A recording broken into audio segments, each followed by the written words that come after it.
It's an immigration question. My question for you is, when you become president, what would be your specific steps? Yeah, of course. What would be specific steps to strengthening the border? So it's a wonderful and important question. Excuse me, I don't understand why the beginning of his question was choppy like that, but the rest of the video is not. Let's get it. You know, my background was as a prosecutor, and I was also the elected attorney general for 2 terms of a border state. So this is not a theoretical issue for me. This is something I've actually worked on. Okay. I have prosecuted transnational criminal organizations for the trafficking of guns, drugs, and human beings. I take very seriously the importance of having a secure border and ensuring the safety of the American people. Filler, AKA word salad, flag on the play. Just get to answering the question. We want to know the solution. We've heard this 50,000 times. Stop it. Get to it and answer the fucking question. Sadly, where we are now can be traced most recently back to the fact that when the United States Congress, members of the Congress, including some of the most conservative Republicans, came up with a border security bill. And here's what that border security bill. I also want y'all to pay attention to the words most recently traced back to. Would have done. It would have put 1,500 more border agents at the border. Let me tell you, those border agents are working around the clock. It would have just been about giving them some support and relief, which is probably why the border agents actually endorsed the bill. It would have allowed us to stem the flow of fentanyl. And I'm looking at people from all over the country here, so I don't need to tell the folks who are watching this what fentanyl has done to families, to kids in our country, and the need to take seriously stemming the flow coming into our country and addressing that extraordinary and tragic issue in terms of its effect. The bill would have allowed us to have more resources to prosecute transnational criminal organizations. And it would have been part of the solution. And Donald Trump called up those folks and said, don't put that bill on the floor for a vote. He blocked the bill. And, you know. Okay, first of all, Donald Trump, when that bill was going through Congress, wasn't a member of the House of Representatives. He wasn't a member and isn't a member of the United States Senate. And he is not currently a part of the executive office, AKA the president, vice president. So let's start there. Ultimately, it's the responsibility of the people who decided to vote or not vote. But the real issue is this right here, not the bipartisan bill, which they conveniently throw up, and they also conveniently never talk about how the problem was created in the first place. I want you guys to go to, I think it's called PIE. I think it's PIIE, the PIIE Institute, I believe it is. And it's President Biden, President Trump, a side-by-side comparison on immigration, right? And so basically in this document, it gives a breakdown from the Trump years to President Biden years. Obviously, we know illegal immigration was low during the Obama years. Remember, they call him Mr. Deporter-in-Chief. Also, the illegal immigration was low during the Trump years. Then we have, when we go into President Biden's first, second, third, we see this major spike in illegal immigration.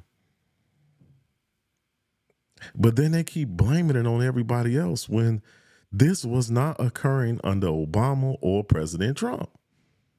Why under your administration, the Biden-Harris administration, do we have this major spike in illegal immigration? Well, first of all, President Biden used the power of his office, the executive office of the United States, to sign 297 executive orders on illegal immigration, right? 89 of those 297 executive orders on illegal immigration either canceled, terminated, or began the undoing of President Trump's executive orders on immigration that were actually working. Nobody talks about this. I'm not hearing nobody talk about how the problem actually started, because it didn't happen on its own. 89 of those undid President Trump's executive orders, right? In 2000, and I believe 16 or 17, President Trump authorized, along with Congress, $5.8 billion to continue to build the border wall and support the border agents. Later on that year, he declared the southern border a national emergency, allowing for Congress to divert $10.5 billion to the border to build the wall, right? To keep illegal immigration down, to keep people out of the country. If you go over to the other side of that document, President Biden uses the power of his office to do what? He writes an executive order bringing an end to the declaration of the southern border being a national emergency, right? Which ends the diverting of that $10.5 billion for the wall. Let's go a little further. President Trump, and I'm telling y'all, when you go read this, you're going to go through so many pieces. They're going to show you every action that was taken that actually caused this problem. And then they have the PDFs of the actual executive orders, letters to the Department of Homeland Security and things of that nature. So you can fact check the information right there. President Trump puts in an executive order that they called Stay in Mexico, but it's really called MPP, right? And that executive order says that you have to stay in your country, Mexico, Venezuela, wherever you're trying to come from, while you wait for your asylum hearing, if you're seeking asylum. President Biden does what? Comes right behind him and terminates that. So now, after President Biden terminates that, what happens? All of the people waiting for asylum can come here in the United States and wait for their asylum hearing and not be deported. And literally not be deported. So that's just literally rolling out the welcome mat. What does President Trump do during his years? Another thing he does. He signs an executive order saying that we can prioritize deportation for certain types of illegal aliens, illegal immigrants, whatever you want to call them, right? And he says in this particular order, he says any city, any entity, any township, whatever that is a sanctuary city will not receive federal funding. No grants, no money coming to you, because what you're doing is you're putting the American people at risk. And my job as the president of the United States is to look after my people, the American people. And so if you become a sanctuary city, and we see what's happening to these sanctuary cities like Chicago, Denver, in California, Los Angeles, New York, they have budget shortfalls. Chicago has a $1 billion budget shortfall. Property taxes going up.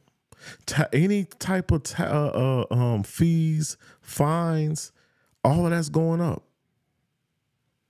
Your red light tickets, it might be 100, it's going up to 150 or 200. You're going to pay the American people, the people who live in these sanctuary cities are going to pay the price for mismanagement and allowing these illegal aliens to come into these cities and suck up all the money. They spent $600 million, Chicago. So you're going to pay the price for their ineptitude. That's exactly what's going to happen. So President Trump was trying to protect the American people, and President Biden went back and undone everything, all the protections he put in place to keep people out of the country that weren't supposed to be here, saying that you got to go through the regular process. You can't just come up in here. And you can literally go down the list. I only covered a few. And for time's sake, I covered some of the most important ones. But there's so many of them.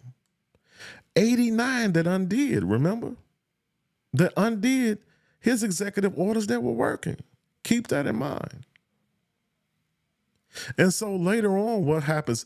Now, after you open the border up with your executive orders, President Biden, under the Biden-Harris administration, we got this crazy flow through Texas, through New Mexico, through California, right? And so the state of Texas says, God damn it, we ain't having it. We ain't going to have this. We going to close it off. We're going to put razor wire out there to try to stem the tide of illegal immigration. Guess what happens? If you guess that the Biden administration sued the state of Texas, you guess right. Sued them, went all the way up to the Supreme Court, and they won. And so the state of Texas had to remove the razor wire. And now everybody's mad at the state of Texas for a problem that Biden and Harris caused. And so Governor Abbott said, I got to protect my people here in Texas, which is his job. And so he goes and says, you know what, I'm going to ship these people up to these sanctuary cities, these Democratic ran cities, because they're the ones who let them in here. Go look it up. So this lady lies and conveniently skips over the fact that President Biden, along with her, their administration caused the problem. And because they actually had the ability to cause the problem, proves that they have the ability to fix the problem. They did not need a bipartisan bill to go through Congress. Obviously, if you get a bill, that's fine. The bill will become law, and you'll need another bill or law to come and pull it out of place. They work longer, obviously, than executive orders. But you use the power of your office to open the border. And so that's all you had to do was close the border back off. Put these different plans and protections back in place that you removed to protect the American people with executive orders, since you use those same executive orders to terminate those protections. And so you want to place the blame of a problem that you caused on President Trump. They caused it. They opened the border up. There was not a spike under any administration like the one that happened under this one. And the cost of their failures at the border will be handed off to you. The American taxpayer. The cost of their ineptitude, their failures will be passed on to you in the form of higher taxes. When you're already being crushed under inflation. So sad. So this is it's all BS. They want to keep you focused on that so that you won't focus on the fact that they actually caused the problem. But let's see what else she got to say, y'all. Transnational criminal organizations. And it would have been part of the solution. And Donald Trump called up those folks and said, don't put that bill on the floor for a vote. He blocked the bill, and you know why? Why? Because he'd prefer to run on a problem instead of fixing a problem. And he has put his personal political security before border security. Because understand, even in the intervening months, what that bill would have done to give support to folks who care about this issue. And this again gets to the point about what does leadership really look like? And is it about you or is it about the people? Right. Is it about running on problems or fixing problems? My work and my career has always been about saying, let's fix problems. Let's address the needs, because we know it's within our capacity to do that. So to answer Justin's question, now that that bill has gone.